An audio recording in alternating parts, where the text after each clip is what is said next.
Welcome to Talking Giants, presented by DraftKings. I'm your host, Bobby Skinner, here with my co-host, Justin Pennick. And we got a lot on your plate for what's supposed to be a Friday preview show. So we have segments at the end, like always. And then we're having an interview with Robert K. Scmitz of Windy City Gridiron to talk about the Bears. He covers the Bears for them. That's where you're going to get your Giants-Bears meet. So if you want to just hear an actual Bears preview, go to the interview. We have Greg's dad coming on the show. And right after that, Greg's dad, QB1, the man that got 82% of the poll votes of who should be QB1, Greg's dad, Mike Leonard or Jake Fromm. He will be on the show. Actually, was a pretty fun interview, especially at the end of the season when we're looking for stuff to talk about. But we're going to start talking about this. Oh, and I went viral, but I do want to talk about a Schwartz article and the Giants working some of the media to try and get out in front of some stuff because they're trying to spin it as Chris Mara doesn't actually do anything, and that the Giants, they're definitely going to let the new GM make a decision on Joe Judge and Daniel Jones on their own. So, but Justin, how are you? I just did like a 2-minute intro because there's so much we have going on. It's all right. It's all right. Big week for you. You kind of broke the sports world 2 days ago. Yeah, we could talk about that. I know people want us to talk about football. Let's talk about the Mara stuff to start, and then we'll do that before we kick it to the interview. Okay. Let's not be so. I don't want to be so self-centered that we start the first 10 minutes of the show talking just about me making a video. Good for you. I would have started off with me. Yep. This episode was brought to you by not me, not you, Daniel Scally. He's our newest Patreon member, patreon.com/talkinggiants for $2 a month. Free, you get a free sticker, $10 a month, you get 5 free stickers, and then we do 3 raffles a month. The $2 a month tier, which everyone's part of, gets 2 raffles, and then the $10 a month gets an extra raffle, which you have a good chance of winning because there's only like 20 people in there. Patreon.com/talkinggiants. I didn't throw it to Justin because I want to get through this. So, Paul Schwartz had an article that came out, and a lot of it was like the between what's fact and what's myth, and it just seemed like the Giants worked Paul Schwartz to. No, they do. It's not seems. And I really do hate throwing shade at Paul Schwartz. Like I don't have any negative feelings about Paul Schwartz. I really don't. I don't. But it just seems like I'm not saying he's not sourced up on it, but it just seems like a load of crap from what we're hearing. And I'm going to pull up the thread that Giant Insider basically gave a synopsis of it on Chris Mara.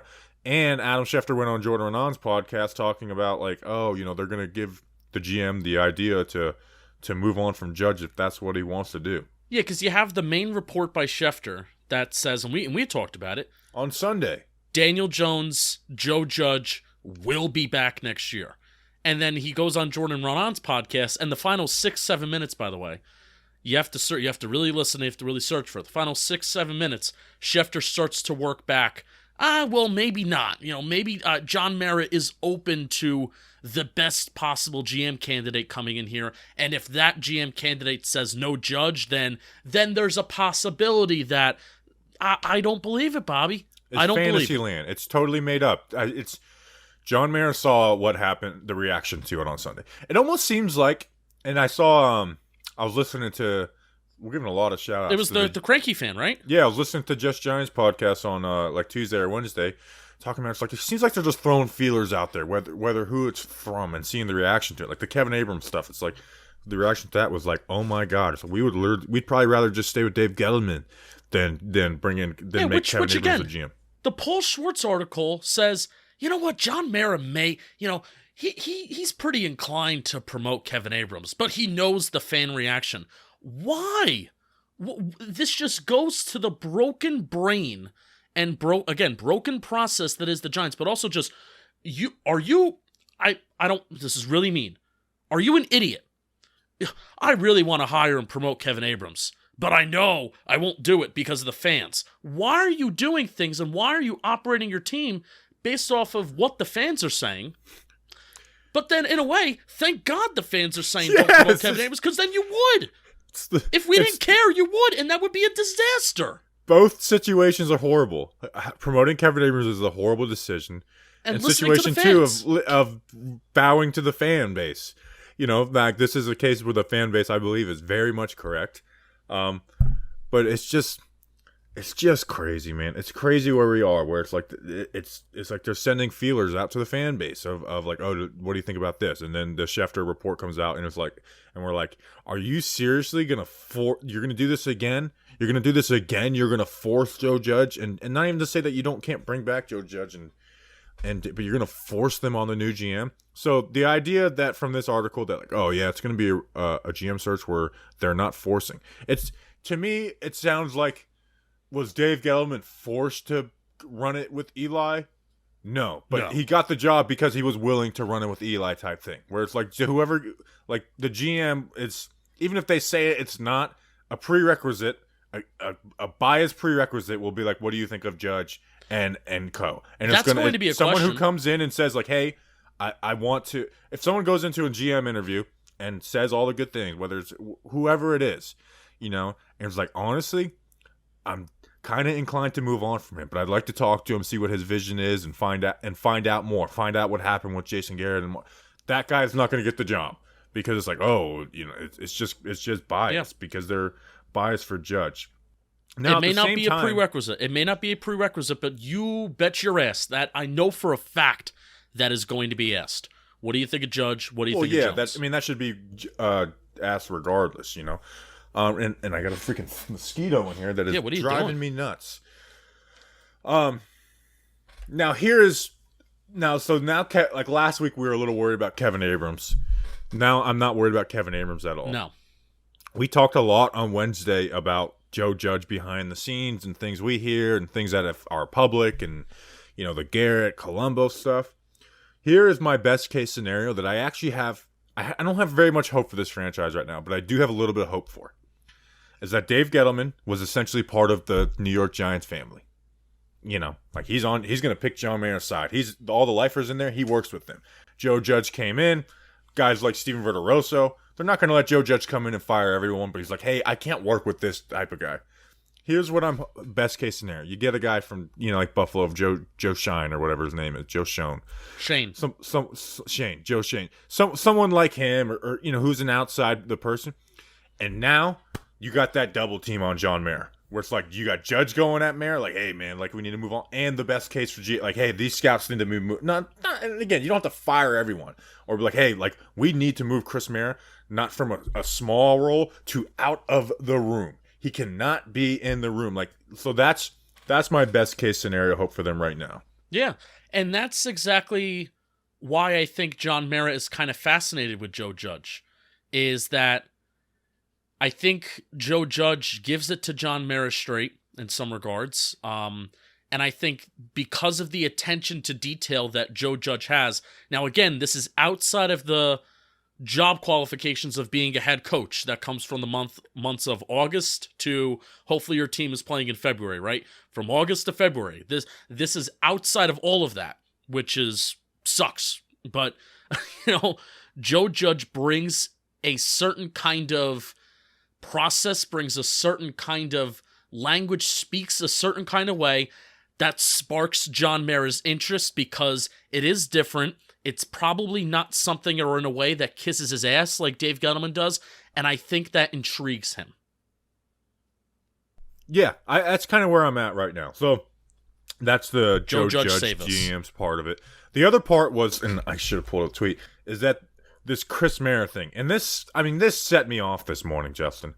I was so pissed off. So Giant Insider tweeted this out, and someone sent it to me because they blocked me. And Paul Schwartz also hinted at it as well. Yeah, well, it's pulling stuff from the Paul Schwartz article, but it's just this. Last month, I told you Chris Mayer does not have a majority opinion in the building and does not run the draft. I said, don't be fooled because his last name is Mayer. Don't be fooled by his title. He doesn't have that much responsibility anymore. That Gettleman runs the show. Which, by the way, we never thought Chris Mayer was like the acting GM. We all know Dave Gettleman is like number one in running the show, even if you thought Chris Mayer had a huge role. Well, this is well-respected New York Post Paul Schwartz today to state that others have that Chris Mayer runs the scouting department which is patently false. He's a longtime talent evaluator and thus a respected voice in the room. He has no veto power in the draft. He is not assigned to college games on the road. He no longer attends the NFL Combine. He is not really involved in the day-to-day football options any longer. He evaluates a few players and gives his opinions. Mayer has the fancy title, but it's Dave's show. That second to last sentence bothers me because of every other sentence in this. What does he do then? Is he a casual fan that is in the fucking office giving opinions on draft day? And his last name is Mara. The last name matters. Your boss, it's like the old, oh, act like I'm not here. The principal goes and I want to see how you run the class. It matters. A guy who can't be fired being in the room matters to guys that can be fired in the room. It matters. Who is going to go and talk to his brother John? Like, it's insane to me. And here's the other thing. Let's say that's all true about Chris Mara. Why is he working here then? Right. What is he doing? Like, we joked about it on Simple Man Radio today. Check it out. So, are you saying that Danny King is the senior vice president of player personnel? Is someone who does the work that Danny King does during the draft, where he's not evaluating the whole class, but he evaluates a few players and gives his opinion? So Danny King is the senior VP of player personnel. Like, that's crazy. I told myself I wasn't going to get fired up, and I'm fired up. The show's going to be 2 hours long. I don't care. That's insane. Why is someone who doesn't do anything? It's crazy. It is insane. I mean, could you think about how pissed off Joe Judge has to be that he doesn't do any damn work? He's not part of the day-to-day, but on draft day, he gets to show up in the room and give his opinions with the last name Mara and has no accountability. That is so freaking insane. And that's why I've never been lower on this organization right now, because of people with the last name that is spelled M-A-R-A. That's literally the definition of nepotism. Right? Like, just yes. Because of your last name, you get to show up and you get to have a say. And it is very, very dumb for people to imply that even if he's not involved in the process, that his presence doesn't matter. It is a dumb, dumb suggestion. It matters. It's your boss's brother, who is also not... It's not just your boss's brother who just shows up. Who's been working for the franchise forever. He is the third person that you see on the Giants website that's listed, or the media book, wherever you look. It is John Mara, it is Steve Tisch, it is Chris Mara. He is the third person. The senior vice president of player personnel. Does nothing. Fix it, man. I know it's family, but you know what? Sometimes you have to have tough conversations with your family. Like, hey, man, you can't have this title anymore. You're a part of this team. You're a part of this family. You'll always be a New York Giant. You are here. But you can't have this title anymore. You can't be in the room on the draft anymore. You just can't have this, man. It is insane to operate this way. And not only insane to operate this way, but to do it after 10 years of just pitiful failure. And so it's because the last 10 years have been pitiful. Oh, Chris Mara doesn't really do anything. He's not really involved. Don't worry. Don't worry about him being hired. But were they saying that 10 years ago when we were coming off of a Super Bowl? I doubt they were saying Chris Mara's not really involved then. It just pisses me off. All right. I want that clipped and put on Twitter because that was a good rant. Yeah. Tomorrow, tomorrow at like 10:30 or something. Do you have anything else on that? No. Well, we also need to talk about these freaking insane media members. What are they doing? So to set this up, a reporter who I've never heard of, Marco something. He Polo? Yeah.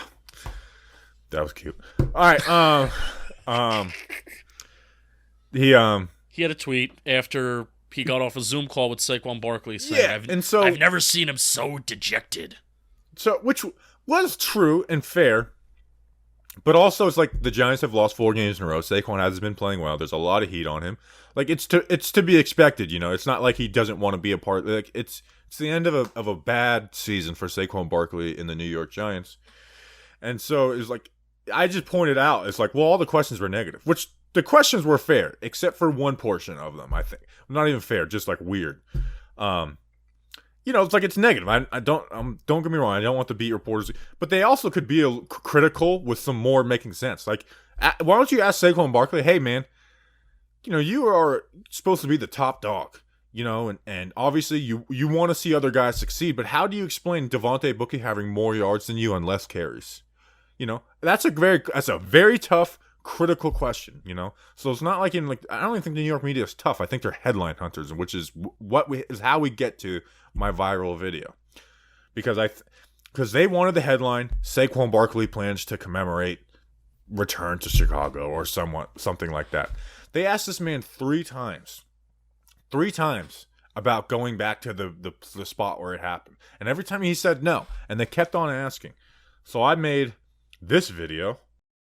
Hey, Saquon, I know you guys are going back to Chicago where obviously you tore your ACL last year. Some players that are looking for closure, they'll go back to the spot that it happened and spit, maybe even piss, and some would, maybe even want to burn down the stadium that it happened in. Is that something that, you've considered doing for all this? No.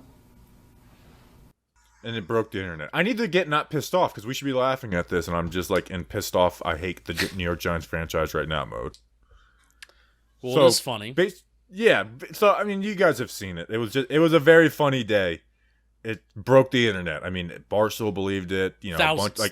Thousands, hundreds of thousands of people believe that Saquon Barkley was asked if he wanted to burn down the Bears stadium or piss on the field. It was talked about on radio stations. It was all. I mean, it spread like wildfire. I mean, right now it's over 700,000 views, and when you wake up in the morning, I'm hoping it gets to that 1 million mark. Boom. If it gets to the 1 million mark, I might just pin it. If Joe Judge gets fired, I'll pin it. Yeah, that is true. Yeah.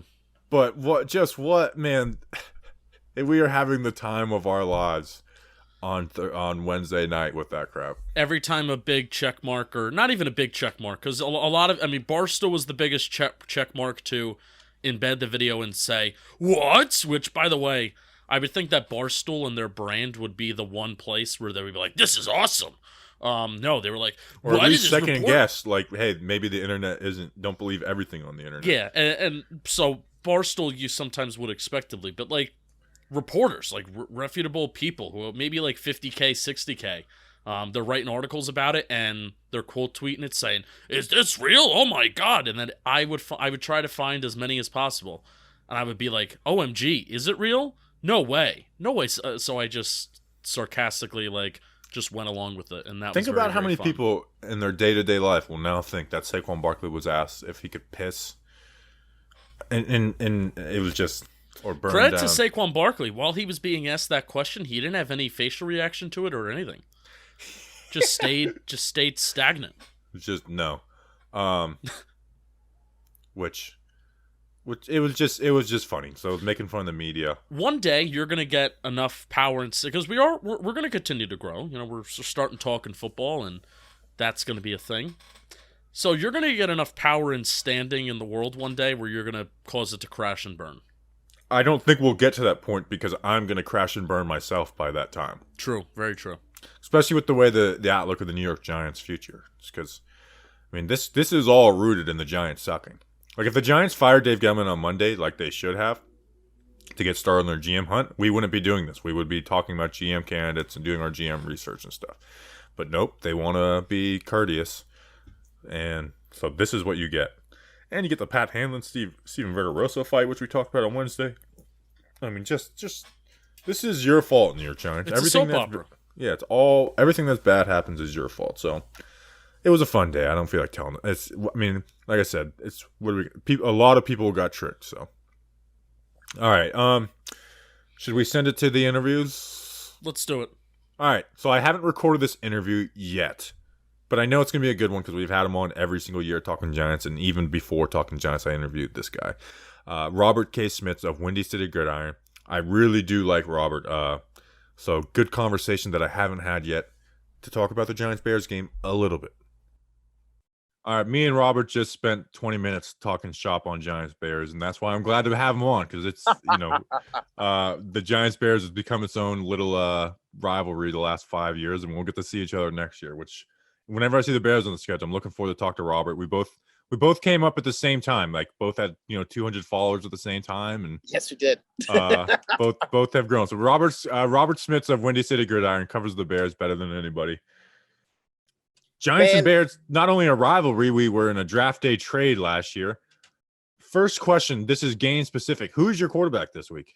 I don't know. Gosh, I hope it's Justin Fields. I mean, I feel like if Aaron Rodgers is limited on the injury report and what is it, like his backup, Jordan Love, is full practiced, then you're probably playing Aaron, right? But It's hard to tell at this stage who the Bears, frankly, want to play. I mean, Nick Foles obviously goes out, puts up the third highest point total of the season, highest being a Fields game. So that's not like that means much. It's more to say, are the Bears trying to rush him back to get some experience against a Giants team and know that our team is in a similar position? It's not the strongest team that Justin has faced this year, which can be good reps for a rookie. Or are they going to try to shelve him, try to play him against the Minnesota Vikings? I would love to tell you, but this whole regime, for as long as they've been in Chicago under Ryan Pace, shrouds everything in a thick layer of ambiguity. And that's part of the reason a lot of Chicago people want him out of town. You know what I mean? So I hope it's JF1, but I'm not sure.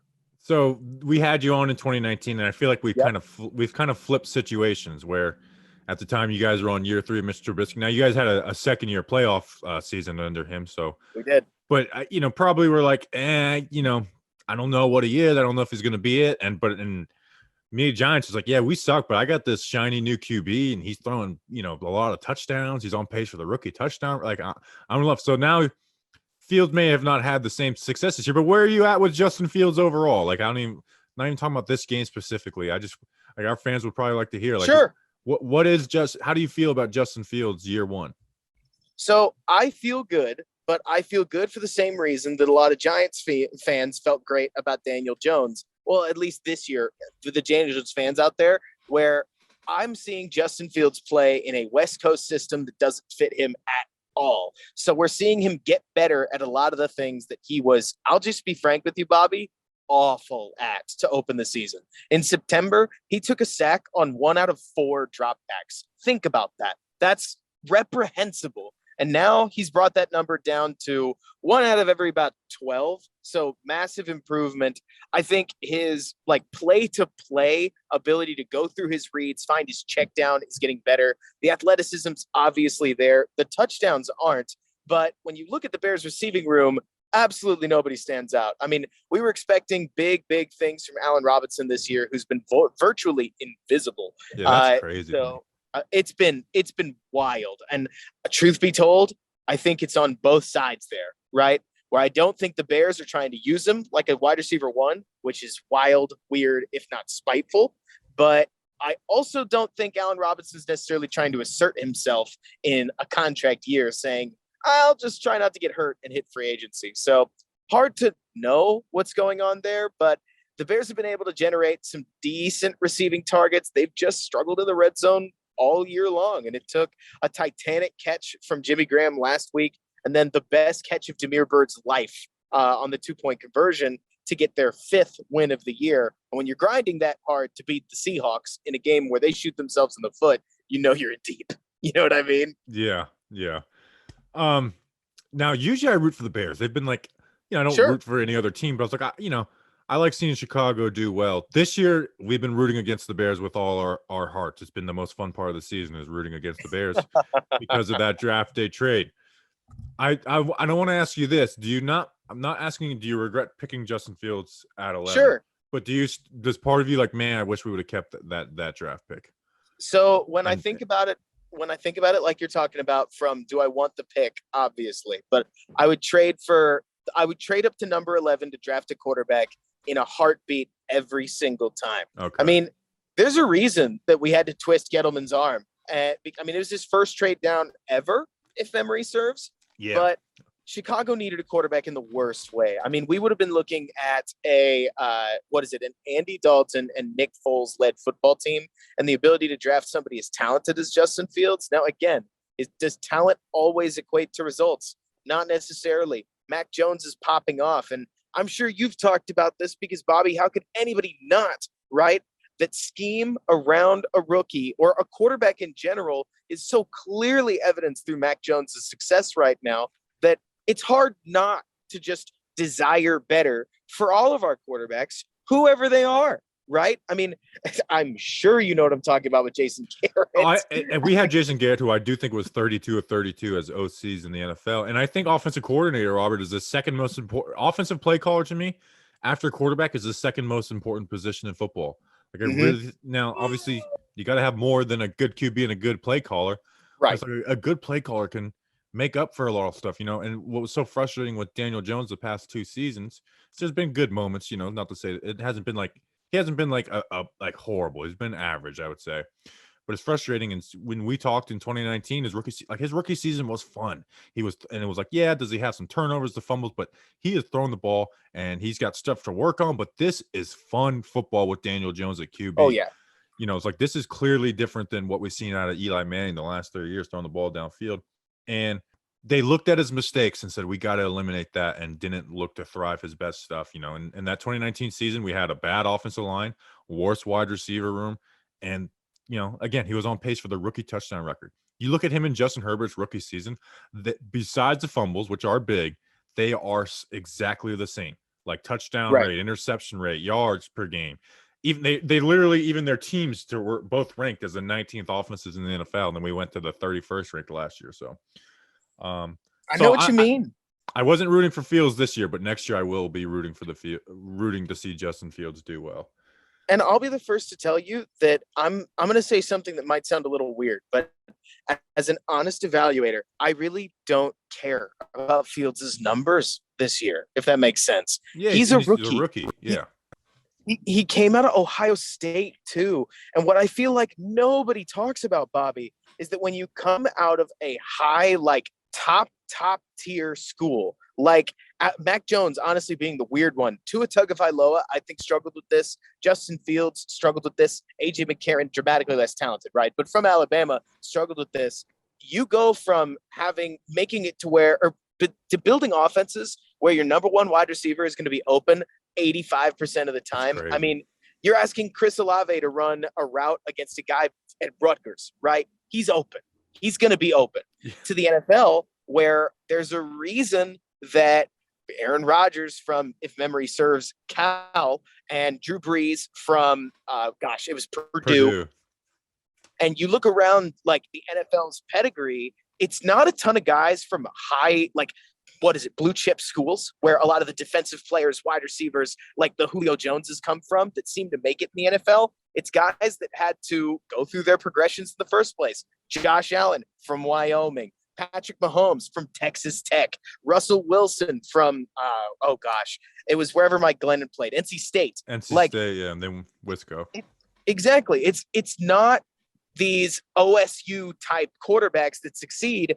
And it's not that it's Ohio State's fault. It's that, Bobby, I'm trying to lay out. You don't have the growing pains. You know, Fields. Exactly. Fields is rawer than I think he was ever thought to be. And that's okay. Because I'll tell you, with my eyes, the accuracy is there. Like when Fields spots a guy open 25 yards downfield, the ball gets to him. And it gets to them exactly like you'd want him to. His drive and throw ability is nothing short of fun. I have to think that, yeah. I was just going to say, yeah, like with Fields, it's like you have a great arm talent, the accuracy, you know, and the velocity. He's got the mobility, and he seems to be like a hard worker, where he's like, right, both same school, but he seems like the anti-Haskins, where Haskins had a decent arm, inaccurate, didn't seem to be we know for a fact he wasn't a hard worker. And it's just like it didn't translate to the NFL, but at Ohio State, he looked like a baller. But Fields seemed like he could kind of, you know, break that trend a little bit. That's the hope. And I mean, if he doesn't, he doesn't. I'm obviously hopeful, but I have to be realistic. The question is, though, and you talked about this with Daniel Jones. I want to draw a parallel.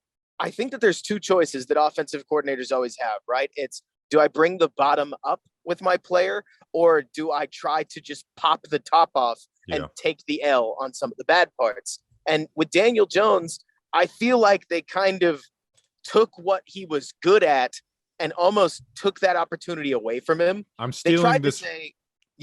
I'm stealing this line from someone else. Is they killed his ceiling to raise his floor, basically. Right.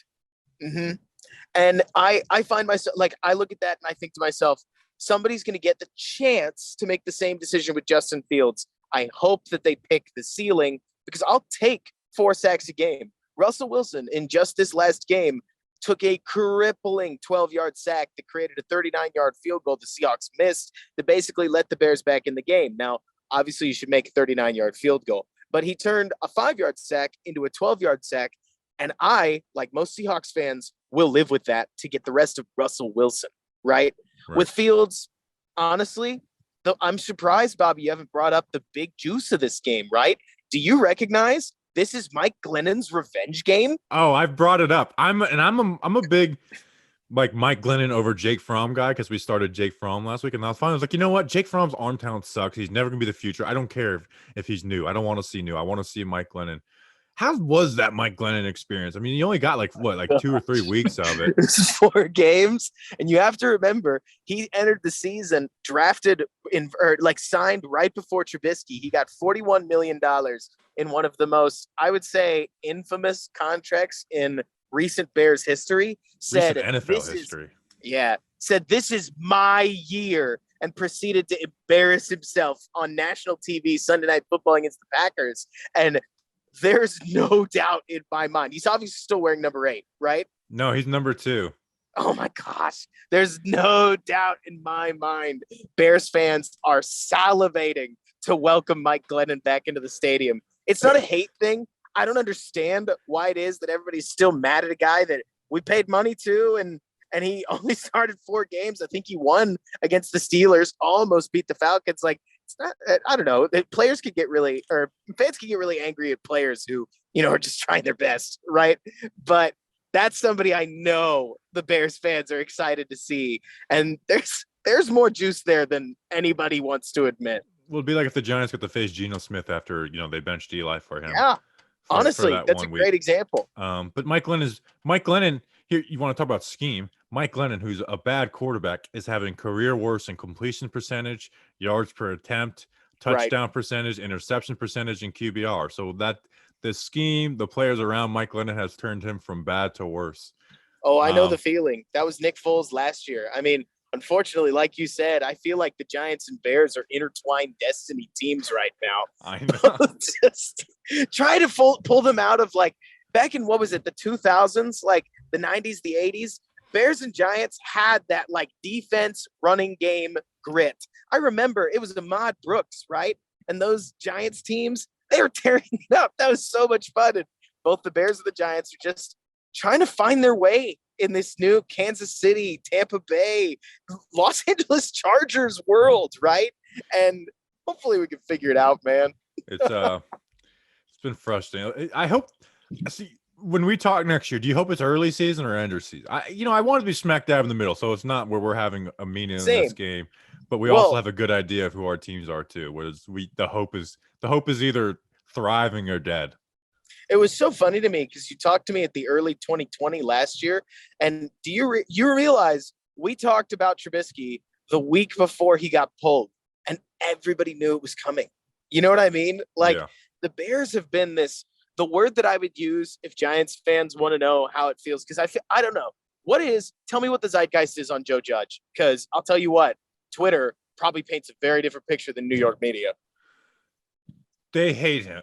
Everyone hates him right now, but they're losing games, So there is some positives of Judge, but it's frustrating because he doesn't call plays on offense or defense, So it's like, all right, let's pinpoint it. He's very conservative on 4th down, and that's something I've criticized him on. But there's also a part where it's like, well, once your MO is being conservative on 4th down, it's like every 4th down you have to go for it, or you're the dumbest coach of all time. Right. We hear good stuff behind the scenes about Judge. We joked about it on Wednesday, like Joe Judge for GM, like he's actually shaking up the organization a little bit. We like the defensive coordinator. He never got to get his offensive coordinator. Jason Garrett wasn't his guy. And it'll be so if he can get his guy as OC, Brian Dable was like he's been trying to get him the last 2 years out of Buffalo, but he keeps on getting blocked. So I'm rooting for like a Bills first round loss in the playoffs, and they fire Dable or something like that. Maybe. So for the most part, people hate Judge. I do think they should move on for Judge once. The main part is they're moving on from their GM. So it's like, let's stop screwing up the cycle every 2 years, New York Giants. Totally. Which like he's paying for the sins of Dave Gettleman, same way Pat Shurmur did 2 years ago. In that case, it sounds like the Bears and the Giants are similar yet again, because Bobby, we were talking 2020 at week 2, and think about what I was trying to say. Like, the head coach was in a prove-it year. He was starting a quarterback we knew he didn't like. He pulls him immediately. Foles at 3-0 too. I remember tanks. That. Yeah, Foles comes in. He tanks over time, and both of those guys, the GM and the head coach, stay on. Right? Like, the Bears have just drawn this thing out. Right? And I'm with you. You can't just keep hitting the reset button. Right? Like, every time you would call for the reset button as a critic, you're hoping that's the last time you call it for 15 years, right? Like, you're looking for that Mike Tomlin kind of tenure at head coach. But gosh, it feels like the Bears have just drawn out a bad 2019 season into a bad 2020 season. And I still feel like they pulled off a miracle trade to get Fields. Like, I would give that first round pick away again and again and again, because without young quarterback, I don't think you have any direction. But man, oh man, I'll ask you this. We were talking about it pre-show. If you got to choose, what would you do with the fact that win or lose, the Giants have a first round pick that gets better? Hopefully, I have no idea what you're feeling about this game. But with the Giants having the worst record, hopefully the Bears win, which promotes the Giants pick a little bit higher, right? Who do y'all play last game of the season? You think you'll win it? Washington. We're not beating anybody right now. Which, hey, 4 wins could be worse. If you had that top 6, top 5 pick, would you draft a quarterback? Would you stick with Jones? What would you do? So if I fell in love with a quarterback, I would draft one. From what everyone says, that there's not a quarterback to fall in love with that high this year. And I want to fix this offensive line once for all. And there's some good O-line. There you go. O-line is the one position I've started doing the draft homework on. Again, and I haven't started any homework on the QB. So again, I could fall in love with the QB and be banging on the tail from Malik Willis or what, fill in the blank. So I'm pretty set in sticking with Jones for year 4 and just viewing him as a stopgap quarterback. But I also Russell Wilson has, the Giants have been one of the destinations that have been rumored for him. I would be willing to go out and get him. A lot of cons to it because you'd be trading away at least 2 first-round picks. I would be willing to do it, although I do see a lot of the negatives in it. So at this point, I am stick with Daniel Jones, keep him as the stopgap, and draft offensive line and edge, which is our biggest needs personnel-wise. More so than QB. And Jones has shown to be at least an average QB. And it's a week-to-week league. He can go out next year and everyone, including myself, who's moved on from him, could be back on him, or he'll suck again, and then we are looking at quarterback the next season. And you better believe that, I'm not blind to the way things work in the NFL, right? I mean, for crying out loud. So let's take Justin Herbert. Phenomenal rookie year. You said this before the pre-show. Daniel Jones had statistically pretty much the same rookie year as Justin Herbert, just with a whole bunch of extra fumbles. But I mean, come on, Bobby. We also know that Justin Herbert's got Keenan Allen. He's got Mike Williams. He had Austin Eckler. I mean, the Chargers. And he's got a one of one arm too, which is people, of course. So I get that whenever I bring up their rookie seasons, people bring that up, but it's the key there being, Bobby, that you got to have weapons to have success, right? I mean, the only quarterback that I can think of that really took no weapons I guess it'd be both probably Brady and Rodgers, right? Because I feel like Russ has had some weapons, but now we're getting into 2 hoity-toity conversation. The point is that the Giants upgrading their war chest, whether it's at offensive line, whether it's at running back, which I'm sure not a lot of people want to talk about, Saquon's yards per carry and so on and so forth. No, you'd be wrong. The Giants fans love talking about Saquon right now. It's oh man. It's never been low. I mean, I'm telling you, we're never been lower as a franchise than, at least in my 30 years of life. It feels like a rough time, but hey, we'll take what Bears fans always say, right? It's always darkest before the dawn. Like 2 first-round picks you could be Chicago, where if Fields doesn't work out, you're out almost 2 entire drafts. Not because of the Fields trade, but because of the Jenkins trade and also the Montgomery trade. And also, like, they're just traded a lot of picks away, man. But yeah, not just a matter of, yeah. All right, let me ask you about the defense. Let's do it. Quick. What's the identity? Is it like a too high, Fangio? It's a too high pattern match Fangio defense. And so you're going to see a lot of like man zone hybrid concepts. The Bears, this is a weird statistic for you, lead the league in percentage of plays that PFF has been unable to identify whether it was man or zone, which that's funny. That's been their MO. I mean, it's just pattern match pass off work. And when Artie Burns is playing well, that's fine. When Kindle Vildor gets a start inexplicably, he plays pretty bad. Their 6th-round rookie cornerback, Thomas Graham, he stepped up fairly recently, but with Akeem Hicks, Khalil Mack, and a host of other injuries across the defense, they've really struggled, man.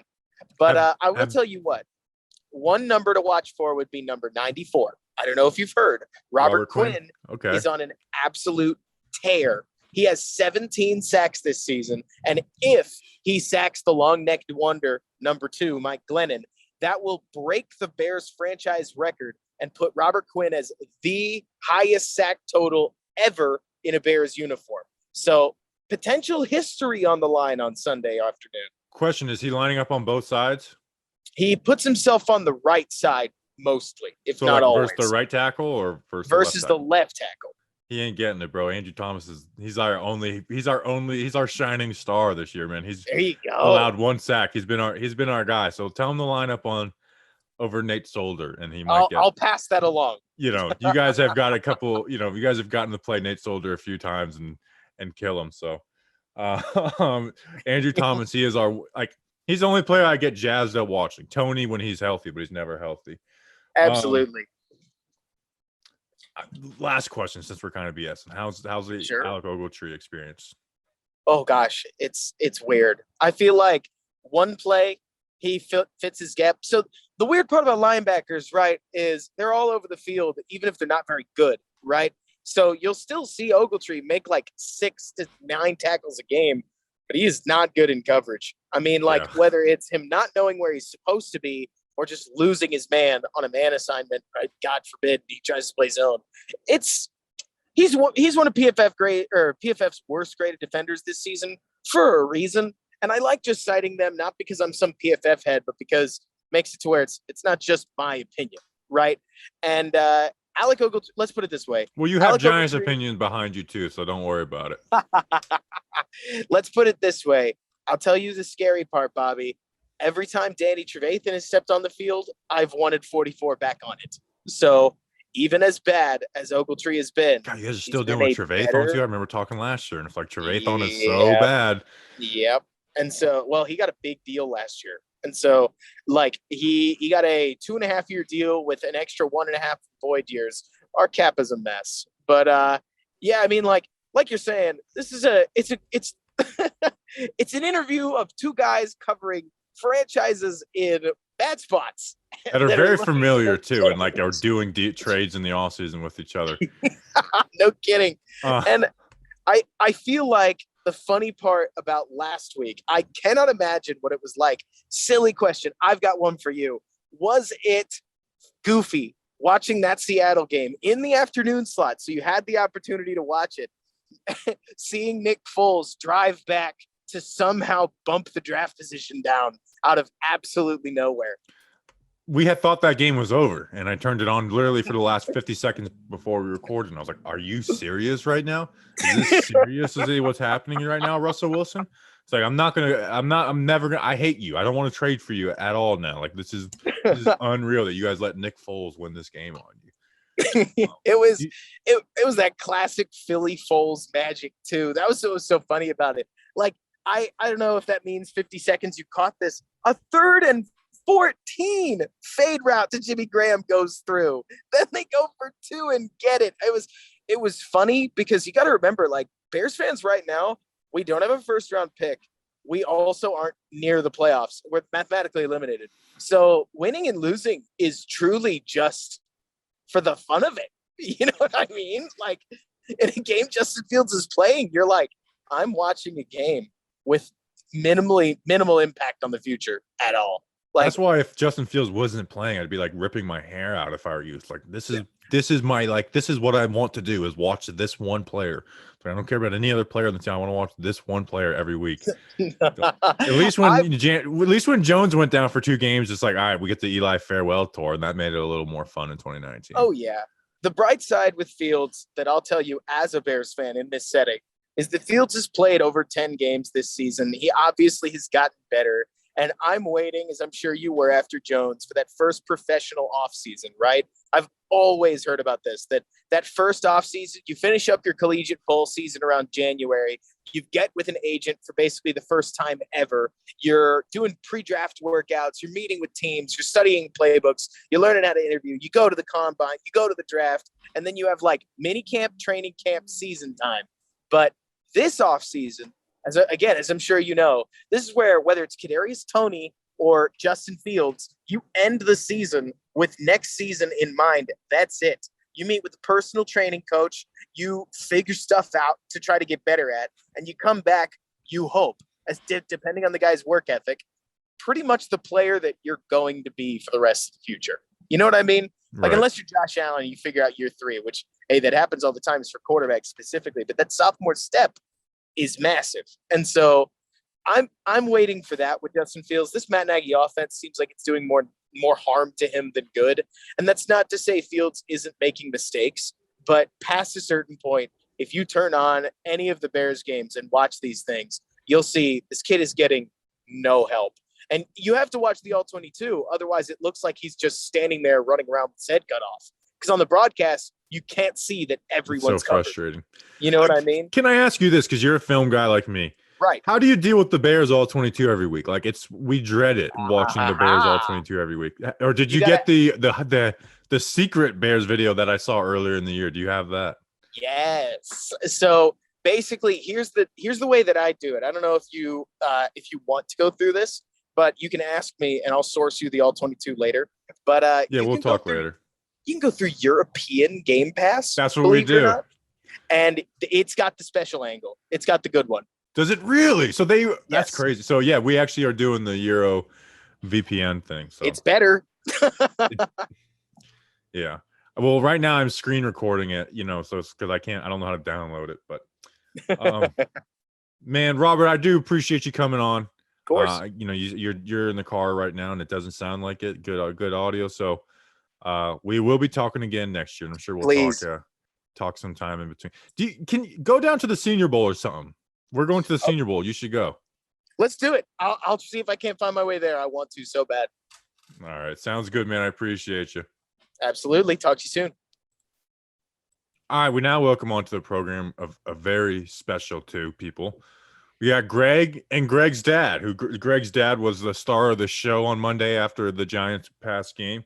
To put a little context behind it, we put out a poll for who do you want to be the Giants QB, Jake Fromm or Mike Glennon?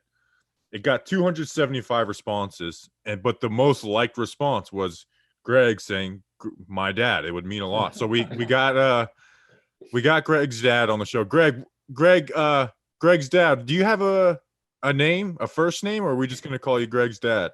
Mr. Greg's dad. No, Mr. Tony's good. Okay. All right. I like Mr. Greg's dad better. So.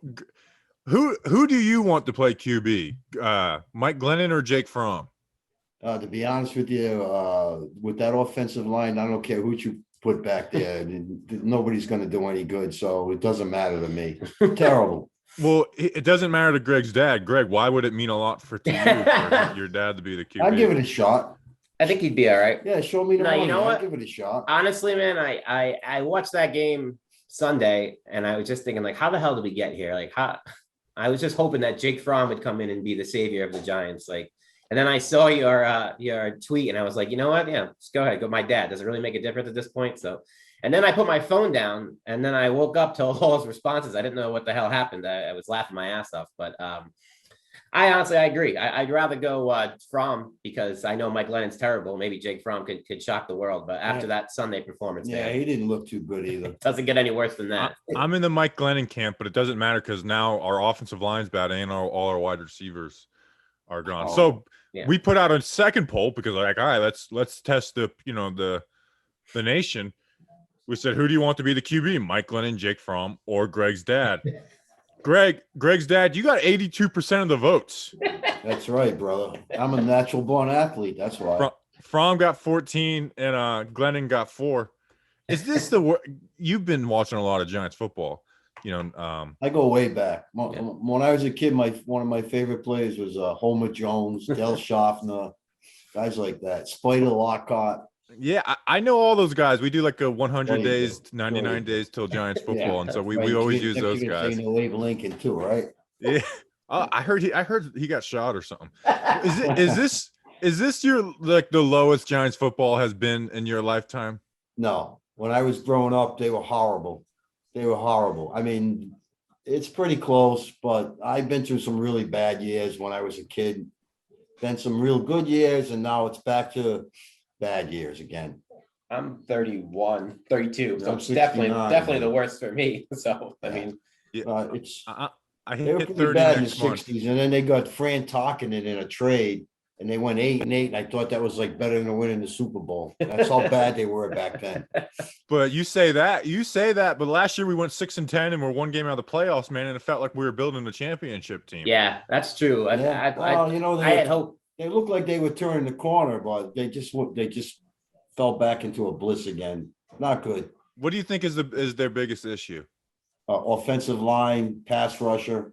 Those two issues, right? Those two right there are the main. I think it's coordinator. I think everyone's talking about the head coach and the GM, but we need to get a legit offensive coordinator in there before we do anything. So Yeah. get that, and then use these assets to build the line. That's the same old story. We've been saying it for even when Eli was still there. We've been saying it. So There was a period when they drafted the best linebackers in football. They always been noted for like Lawrence Taylor, Carson, guys like that.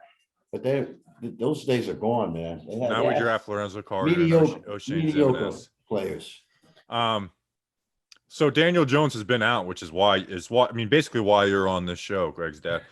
So what do you think about Daniel Jones? Because if you outperform Glennon and Fromm this Sunday, you're gonna have to come back and battle with him for that.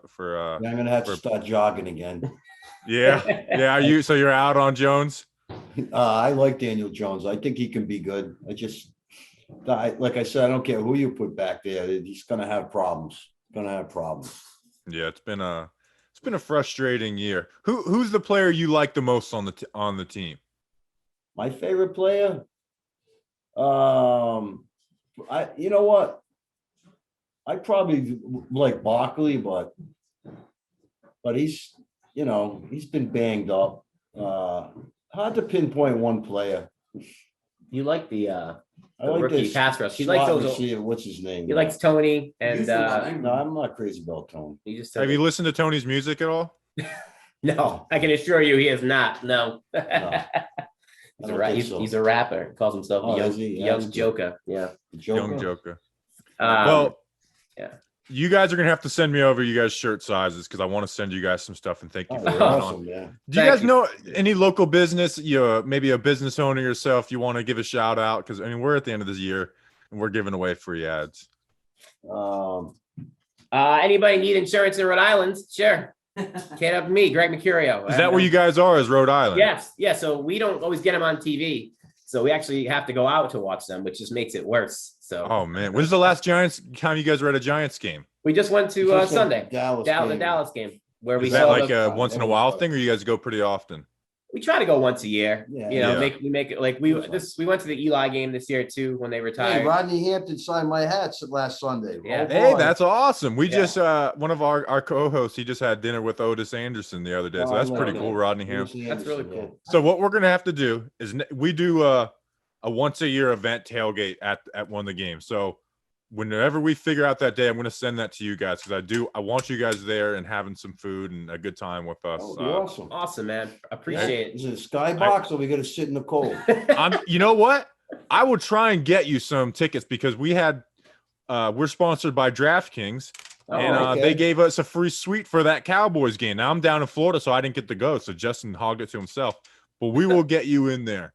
Oh, if cool. we Thank you, man. That's good stuff. What This can we was- send Or at least you? we'll try to, because I'm trying to get in there too. Yeah, I've right, never yeah. gotten there. Yeah, what can we send you? Some cannolis or something? I would love some canola. Next time I come up to Jersey or All right. whatever, we'll Yeah, we figure get something some- out. Maybe bring me a 4-pack or something. There you go. Okay, Well, that we got sounds a good, we man. got a kick out of this, man. This was a lot Yeah, of this is fun. awesome. We appreciate it. I appreciate you guys. Greg's dad for QB1. Appreciate How you long have guys. you been a Giants fan? Your whole life? I was born in Jersey, moved down here when I was you're young. a Jersey boy, yeah. Yeah. So Nice. Yeah. yep. All right. My favorite Giant of all time was probably Mark Pavaro. I liked him a lot. I'm 29. Jeremy Shockey. I'm a big Jeremy Shockey I fan. like Played in Shockey too, Miami. man. I used to have the Shockey. long blonde hair as well Yeah, too. yeah, So Yeah. actually, you know what? I'm gonna ask you one favor. Greg's dad, can you say Talking Giants versus the world? I'm sorry. Say what? Say The Talking show is Giants. Talking Giants. The slogan is Talking Giants versus the world. Talking Giants versus the world. Hell yeah. I appreciate you guys. No Thanks, problem. Bobby. Have a good one, talking man. to Nice you, talking with you. Good luck. We now welcome on the second member of Talking Giants who's currently in the great state of Florida. Although don't move here. We don't want anyone moving here anymore. We're happy with what we have. Danny King. Danny King. I'm sure the weather is good in Miami, but we brought you on to do the weather for Chicago, for New York Giants at Chicago Bears. It's great in Miami, but the people going to the Bears game, aka the football grump and cranky fan, you guys are, I don't know what the thought process was, because it's going to be 18 degrees in Chicago on Sunday. I add this part before, when I told Bobby and Justin, the feel like temperature is going to be 4 degrees in Chicago, Oh, and the wind is 13 miles per hour. So it's going to be sunny, though, but it's going to be very cold, and This windy. is literally in the windy worst city. Giants game to go to this 100%. season. Like, this Yeah, is it. It's two bad, horrible offenses. 18 degrees, windy, with feels like 4 degrees. This is the worst game on the road.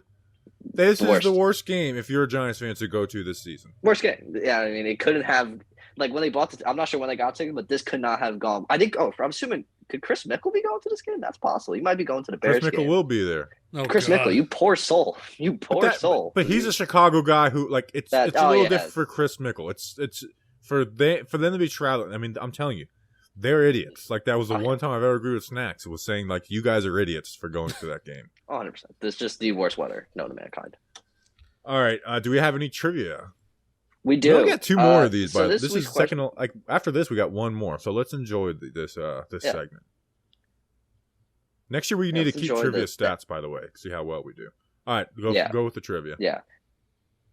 You gotta love trivia. So who holds the most rushing yards in a single game against the Bears? Don't be going back to the 60s or 70s. This is a player, or 80s. Or maybe even 90s, who knows? But this is a player that I have a fun fact for you that has nothing to do with trivia. Pretty sure Brandon Jacobs' last good game as a Giant when he wore number 34 was against the Bears. against the Bears. Don't Good old think Brandon that's Jacobs. the game though, and I don't think that's the answer. It's not. It's not the answer. I'll give you that. Figured that. Fun fact, not the answer. Well, you can't give away Brandon Jacobs is not the answer. That's not. Is it Saquon Barkley? No. That's not the answer. No. That Chicago, he won that Chicago game for us. By the way, You guys, final guesses. This will be the final guesses. It's not Ron Dane. Saquon was 4th, actually. I'm gonna go with. Man, this is tough, but I really want to get it right. just answer it. Bradshaw. Bobby, do you have an answer? I said Saquon already. You don't get more than one guess. Okay, the answer was Derek Ward. Damn it! Second guess. Derek Ward in week 13, 2007, had 24 carries, 154 yards, and 1 touchdown against the Bears. He was drafted by the Jets in 04. No, yes, 04. He got cut by them, signed by the Giants. And then in that year, he had 125 rushes for 602 yards and 3 touchdowns. So Derek Ward was went hurt. to Tampa and Houston. He was hurt for the first part of that 07 season and then came back and helped. Earth, Wind, and Fire, baby.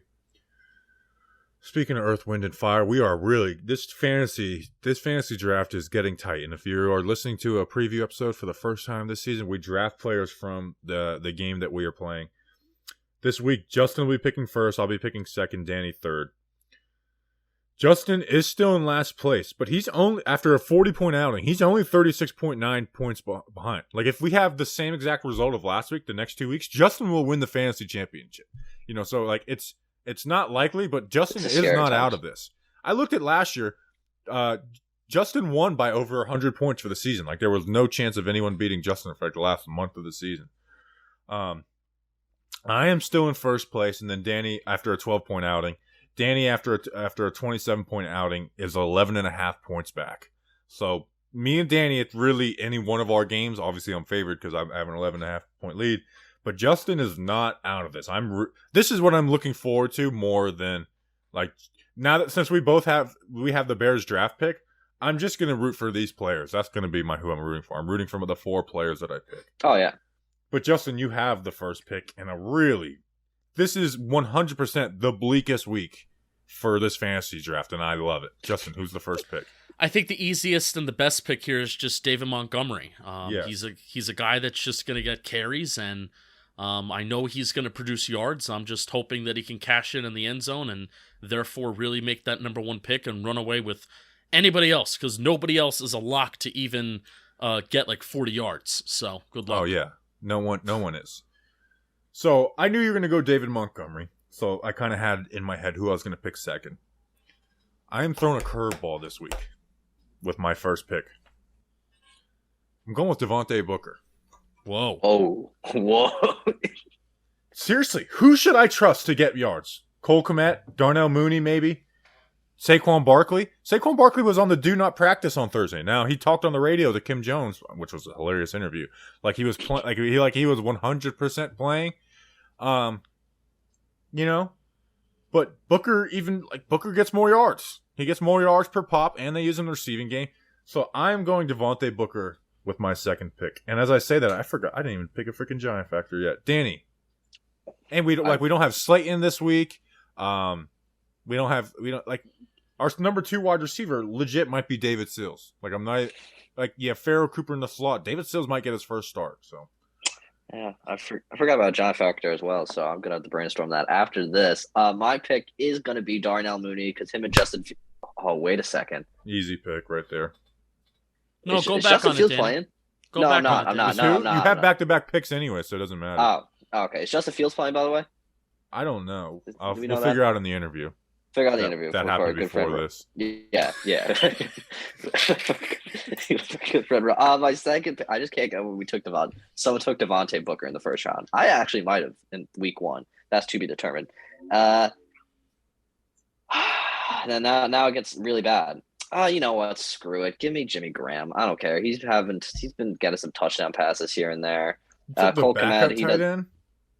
Jimmy Graham's caught a touchdown pass. He definitely ended the Seattle season last week. I believe he called one for Justin Fields in the Minnesota. I think Jimmy Graham will have a touchdown this week. I would feel confident saying that. That's an insane pick to me. Because I'm taking their starting tight end, Cole Kmet. I mean, he actually gets, they use him. I'm banking on the touchdown with Jimmy Graham. That is what I'm banking on. Yeah, that's true. Which is great. Yeah. But I'm going Cole Kmet. He was 4th on my big board, picking 5th. So I have Devontae Booker and Cole Kmet as my first and second pick. Justin, you got back-to-back picks. Oh, yeah, now it gets bad. Now it gets really, really bad. Give me Kenny Golladay. Yeah, that's the smart pick. Right. And then I got back-to-back, so do you think Kenny Golladay is going to get a touchdown this season? No. That's just wild. So part of me was rooting for it because it'd be kind of hilarious that he, I want to not get a touchdown. But listening to him talk, like when they asked him, have you ever had a season where you didn't score a touchdown? And he's like, no. He's like, never. So I'm rooting for the Kenny Golladay touchdown. Where before I might have been it'd be so funny if he doesn't score. But I actually am rooting for the Kenny Golladay touchdown. It'll bring a moment of joy. So. Even if we're down by 40 points and it's with 2 seconds left, Kenny Golladay catches a touchdown, I swear I'll celebrate it. Will be the Super Bowl. You have another pick, Justin. Yeah, I do. So Kadarius Toney's probably not going to play. Give me Allen Robinson. Coming back off the COVID list, right? No. Yeah, Allen Robinson's playing. Go ahead, Bobby. Could you imagine last year's free agency when Kenny Galladay and Allen Robinson was every Giants fan's 2 top targets? Now they're both on my team. If you asked us last year at this time, it's like, hey, who in free agency do you want? Like Allen Robinson, Kenny Galladay. Those were the 2 that everyone say, even if you didn't think it was reasonable. Now they're being taken in the 3rd and the 4th round of a fantasy draft in week 17. Our worst fantasy draft of the season, they're taking 6th and 7th overall. So what an absolute world we live in.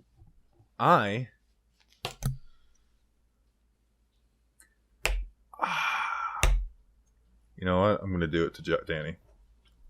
I'm going to ruin his day. Guess who I'm taking? Screw you. Evan Ingram. Evan Ingram. I hate you guys. Evan Ingram. He gets those garbage time yards with Mike Glennon. Mike Glennon likes him. I'm going Evan Ingram with my 3rd pick. I hate this world. That was on you. You picked Jimmy Graham before your boy. Yeah, I did think we and Justin would have not picked Jimmy Graham. I would almost guarantee that. I'm betting on the high. Saquon Barkley. You're gonna score a touchdown this week. Damn, I was hoping to give you the hedge. Yeah, he ain't slipping by. You can take Evan Ingram from me. I'm not letting Saquon slip by. I took a backup tight end, but I'm not letting the Giants starting running back slip by, even though he's bad. All right, what do we got? So, what's your final pick? Oh crap! I forgot about that part as well. Let's see. Tony out. There's an obvious one here, Dave. It's probably gonna be Khalil Herbert. That's who I'm taking. Really, that was not what I thought was the obvious one. Is yours Marquis Goodwin? Is it fair to say Farrah Cooper is obvious, or would you say Marquis Goodwin? Obviously, would have been Marquis Goodwin. You know what? I got a lead. Mike Glenn has thrown a touchdown to this guy in a Giants uniform before. David Sills. Justin, finish off the draft. Kyle Rudolph. Kyle, I guess that makes sense more than Farrah Cooper. He was a limited participant in practice this week. Or that Thursday. Doesn't matter. He's like a limited every week. All right, to recap, Justin, who's 36 points back. David Montgomery, Kenny Galladay, Allen Robinson, Kyle Rudolph. Myself, the leader, Devontae Booker, Cole Kmet, Evan Ingram, and David Sills. And Danny King, Darnell Mooney, Jimmy Graham, Saquon Barkley, and Khalil Herbert. All right, it's time for Giant Factors. Justin, you have the first pick this week. Good luck.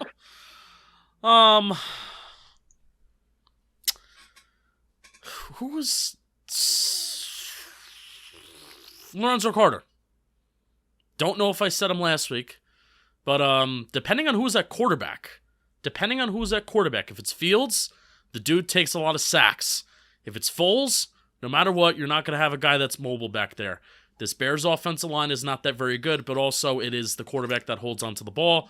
So I'm expecting this Giants pass rush to get after the quarterback this week. I want them to. Lorenzo Carter continued to be the best player in the NFL. You're my Giant factor. Okay. Best player in the NFL. 1 year, $1 million. Earned that $1 million this week, Lorenzo Carter. My Giant factor is going to be someone who I think is going to start at wide receiver this week. Who has an army behind him. Who I just picked in the fantasy draft. Farrah Cooper. David Sills, baby. David Sills. Give us something all offseason to talk about you in training camp for. Like, dude, if you put up 3 catches, 43 yards, and a touchdown, you own training camp again. You are a training camp star again. It won't matter long term. You're not going to be a part of the team's future plans. You'll probably get cut. But you could be a training camp star with a 3-catch, 43-yard, 1 touchdown outing. My Giant factor is David Sills because I'm looking forward to the offseason, so give me something to look forward to in the offseason. Danny King, who is your Giant factor? I'm going to go Quincy Roche. I mean, the Giants are reaching a point in the season where they're going to give different players different looks. Quincy Roche, he's had some highlights here and there. I think he can maybe provide another one tonight in Chicago or tomorrow in Chicago. So give me Quincy Roche. So, Who do we view more as part of the future going forward, Quincy Roche or Ellerson Smith? That's a great question. That's a really good question. Which would be funny. One that we drafted in the 4th round, the other one who we didn't draft in the 6th round, and we got as an undrafted as a waiver claim. So it's unlikely that both of them make the roster next year. In a way, I would say Quincy Roche.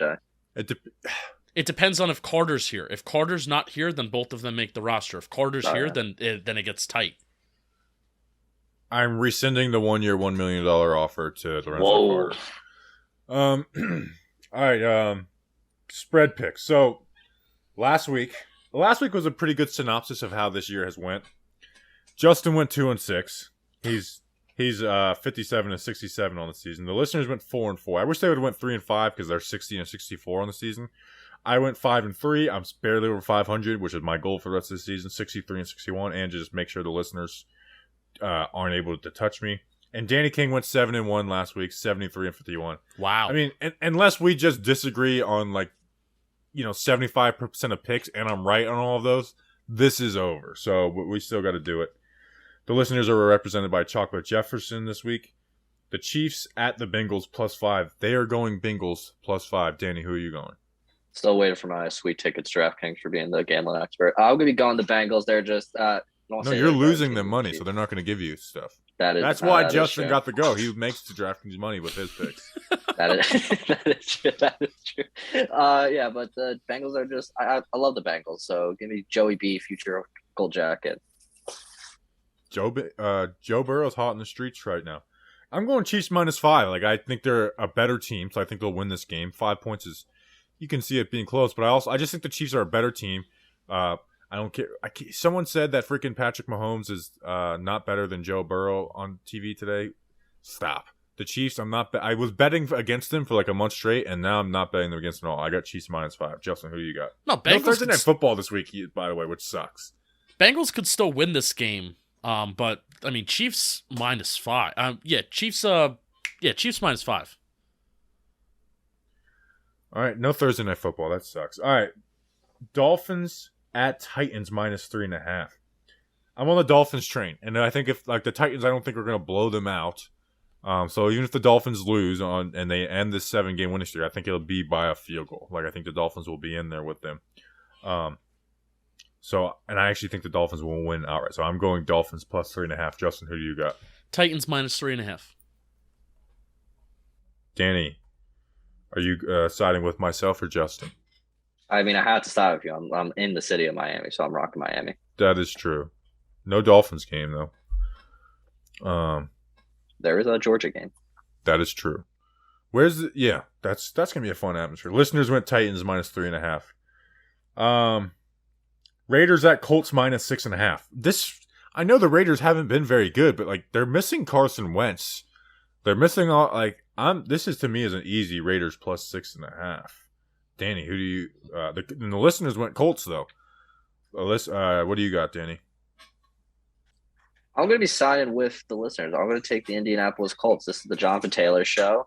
So why can't Jonathan Taylor lead the? There's already a Jonathan Taylor show. They just need Carson Wentz to make the throws every now and again. But Wentz isn't going to play. It's going to be Sam Ehlinger. That's what they're going to ask Sam Ehlinger now to be like, hey, when we need you to make a throw here and there, you need to make the throw. It's still Jonathan Taylor show, and they'll have Darius Leonard.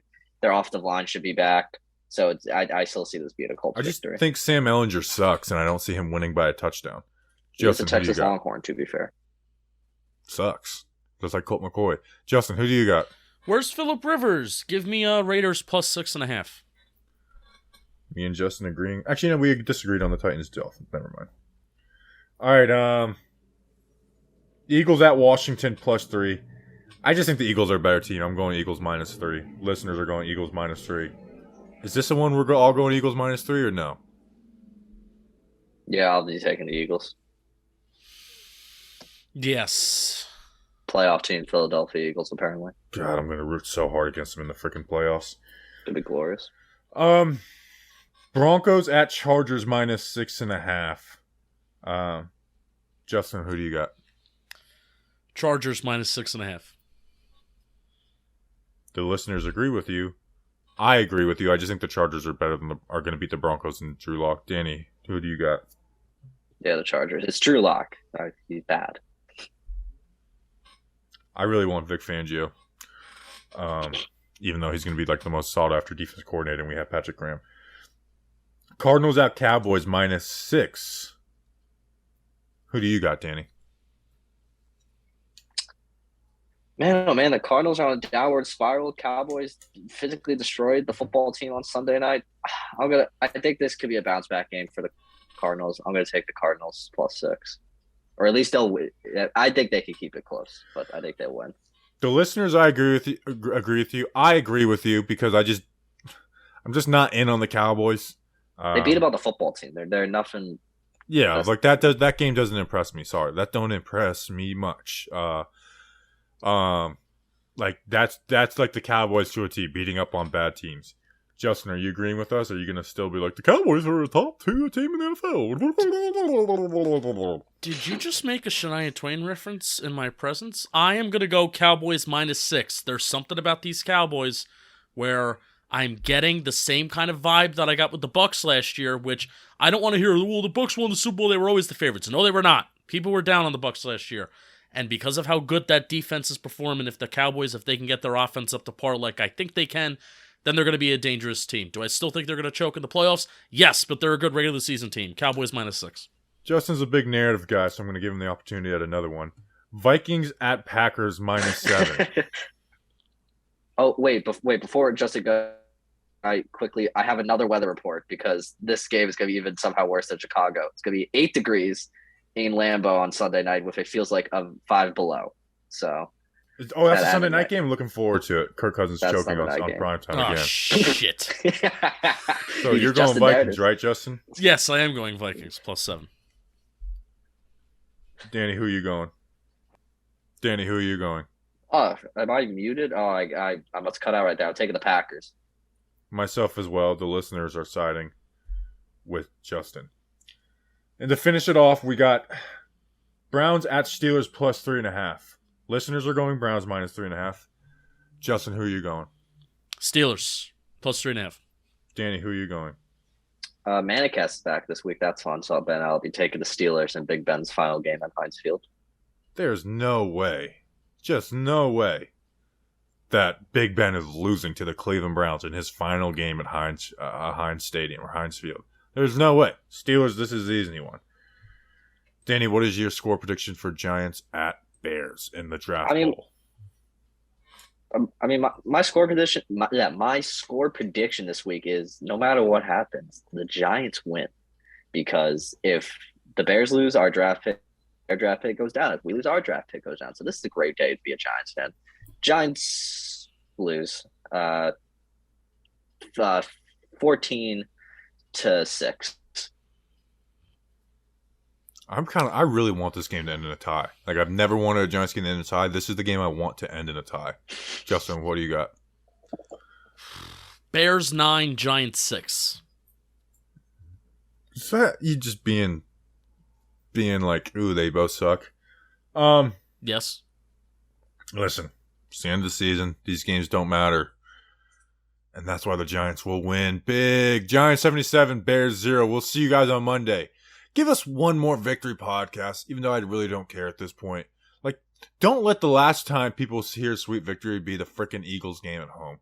We appreciate you guys. We'll see you on Monday. Enjoy your weekend. Enjoy, being down in Miami and going to the college football playoff if you're Danny King. Until then, let's go Big Blue.